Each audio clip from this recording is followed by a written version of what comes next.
хүний үйлдэл нүднээс зардж зөв байдаг гэдэг шиг хүн харж байхад та яг ямар байгаа хүний нүднээс залд ямар байгаа вэ? Яг тэрүүгээр л яг шудраг үнэн гэдэг нь батлагдал гэж байна.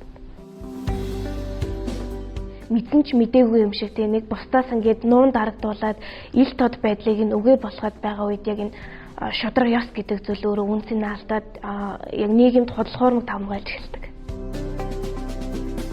Нийгэмд авилга үүсч байгаа шалтгаан гэвэл бид нөр өөрсдөө яг гэвэл одоо өөрийнхөө нэг ажлыг одоо хин нэгээр яаралтай бүтээхийн тулд тэр хүнийг ашиглах одоо нэг ийм зүйл өгчүүл энэ миний ажлыг бүтээгээд өгчнө гэдэг ийм бодолтой байгаагаас эхлээд нийгэмд авилга гэдэг зүйл яг дэлгэрч гарч ирж байгаа.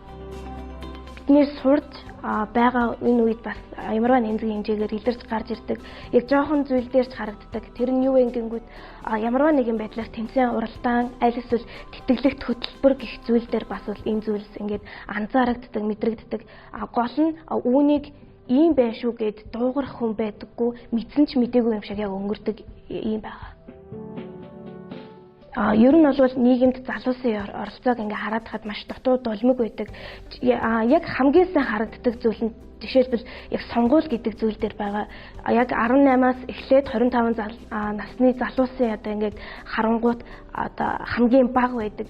Тэгээ ерөөсөө ямар ч оролцоогүй тэгш ирэх шудраг нийгмийг бүтээхэд залуус эхлээд яг өөртөө зөв зүйл дээр ингээд санаа оноо нэгддэг. Тэгээ зөв зүйл дээр одоо яг бусад залуусайгаа бусад үеийнхнийгээ уриалан дагуулдаг, тэгээ дууддаг зөв зүйл рүү яг чиглүүлдэг ийм байх үед шудраг ёс гэдэг зүйл яг биднээс эхэлнэ.